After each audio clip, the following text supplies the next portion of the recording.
इस बेटी के जीवन में न जाने कैसे कैसे संकट आता था। इस बेटी का जन्म कहीं होता है, इनका भरण पोषण कहीं होता है, लेकिन एक बार एक बेटी अपने पिता के साथ में और जैसे ही बाजार जा रही, उस बेटी ने आज एक मेहंदी वाले को देखा और जब मेहंदी वाले को देखा अपने पैरों को थामने लगी। पिताजी बार बार उस बेटी को आगे की तरफ खींच रहे हैं और उस मेहंदी वाले से आज रुका नहीं गया। रे साहब, ये बेटी आज छोटी है, आज आपसे रूठ रही है, कल को ये बड़ी होकर के जब डोली में विदा होकर के जाएगी तब आप इसके लिए दो। कहते इस बेटी के जीवन में नाना प्रकार से बड़े संकट आते हैं। जैसे धान की पनीरी लगाई कहीं जाती है, बीजी कहीं जाती है, ठीक उसी प्रकार इन बेटियों का इनका जन्म कहीं होता है और इनका भरण पोषण कहीं और होता है। लेकिन कहते हैं कि जब बेटी जन्म लेती है तो अपने साथ 3 चीज लेकर के आती है। पहली क्या? पहली लक्ष्मी लेकर के आती है, दूसरी शक्ति लेकर के आती है और तीसरी खुशियां लेकर के आती है। आज वो पिता उस बेटी को पढ़ाता है, लिखाता है। इन बेटियों का जीवन देखिए। ये बेटी पिता जब हारा थका शाम को घर आता है, बेटी चाहे कितनी भी व्यस्त है स्वयं भोजन क्यों नहीं कर रही, और पिता को आते देखा तो थाली को छोड़ करके पिताजी के लिए कभी पानी लेकर के, पिताजी आपके लिए चाय बनाऊं, आपके लिए ये लेकर के आऊं, वो लेकर। बेटा चाहे खाली बैठा है लेकिन तो पिता की इतनी कदर नहीं करता। कभी कभी तो बेटी अपनी माँ से भी लड़ जाती है कि माँ आप तो सारा दिन भोजन करते रहते हो, लेकिन पिताजी सुबह के जाते हैं और सारा दिन भूखे रहते हैं, शाम को लौट करके आते हैं और उनके लिए आप ऐसे शब्द कहते हैं। आज वो पिता उस बेटी को पढ़ाता है, लिखाता है और जो बेटी विवाह के योग्य हो जाती है, आज उसके लिए वर ढूंढने के लिए चारों तरफ भागता है। कहते हैं उस बेटी के लिए 2.5 दिन के लिए लक्ष्मी जरूर पिता की जेब में आती है, चाहे जहां से मर्जी आए। और आज जैसे वो पिता उस बेटी के लिए वर ढूंढने के लिए लग जाता है, और कभी कभी उस पिता के हाथों गलत फैसले हो जाता है। उस बेटी के लिए शराबी कबाबी पति मिल जाता है और उस बेटी को पता भी लग जाता है। पड़ोसी कहते हैं देख तेरे पिता ने तेरे लिए शराबी कबाबी पति ढूंढ दिया। आज वो बेटी कहती है कि इसके बारे में मेरे से बात मत कर, मेरे पिताजी जाने, मेरे चाचा जी जाने, मेरा भाई जाने। उस बेटी के जीवन के भाग्य का फैसला होने के लिए जा रहा है, लेकिन वो बेटी उस तक नहीं कहती। आज वो पिता भी थकता नहीं, अब तो पड़ोसी भी उसको कहने लगे अब तो तू पराई हो गई। आज उस बेटी का हृदय विदीर्ण हो जाता है। वो बेटी के नेत्रों से झरझर आंसू बहने लगते हैं। क्या घर आंगन ये मेरा अपना नहीं, सब मुझे पराई पराई क्यों कह रहे हैं। और आज धीरे धीरे पिता दौड़ लगाता है, ना समय से खाता है ना समय से विश्राम करता, बस दौड़ लगा रहा है, दौड़ लगा रहा है कि बेटी के विवाह में कोई कमी ना रह जाए। कभी हलवाइयों के पास, कभी कैटरिंग वाले के पास, कभी किसी के पास। और धीरे धीरे जैसे विवाह की तारीख जब तय हो जाती है और बारात आने का समय हो जाता है, थकता नहीं है, दौड़ लगा रहा है, ना पैरों में जूते चप्पल आदि है, केवल भाग रहा है। क्यों? शक्ति घर में जो बैठे हैं। और आज जैसे बारात आती है सबके सामने हाथ जोड़ करके खड़ा रहता है। अपने सारे जीवन की पूंजी को एक दिन में वो खर्च कर देगा। इसके लिए बेटी के आज बड़े सुंदर भाव से जब सारी तैयारियां हो जाती हैं, आज जब बेटी का कन्यादान का जब समय आता है और जब माता पिता कन्यादान करने के लिए बैठते हैं, कहते हैं कि अगर किसी से कोई पेन मांगे तो उसकी कैप निकाल लेता है। उस बेटी को उस पिता को देखिए, वो अपनी फूल सी बेटी को जब ग्रहण कर देता है, जब उस बेटी का हाथ वर के हाथ में पकड़ा, अपने आंसू को पीता, और जब डोली विदाई का जब समय आता है तो वो पिता उस बेटी की डोली को देख नहीं सकता। आज बार बार सोचता है कि बेटी मेरी अब इतनी बड़ी हो गई है, आज ये मुझे छोड़ करके जा रही है। और बार बार अपने पिताजी से कहते कि पिताजी मैं छोटी सी गुड़िया आपके आंगन की, सुंदर भाव से कहते मैं बिटिया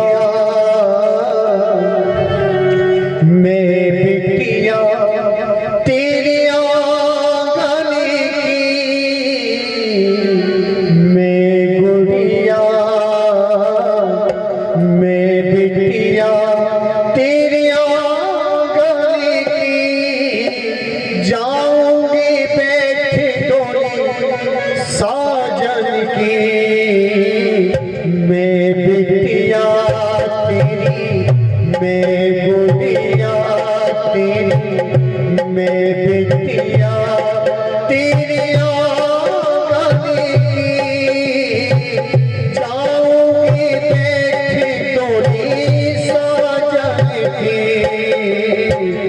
मैं बिटिया तेरी मैं गुड़िया तेरी आंगन की, जाऊंगी बैठे डोली साजन की, मैं बिटिया तेरी मैं गुड़िया तेरी मैं बिटिया तेरी आंगन की।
मैं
भाई अपनी पत्नी के आकाश में आकर किसी बहन को बुलाना छोड़ देता है।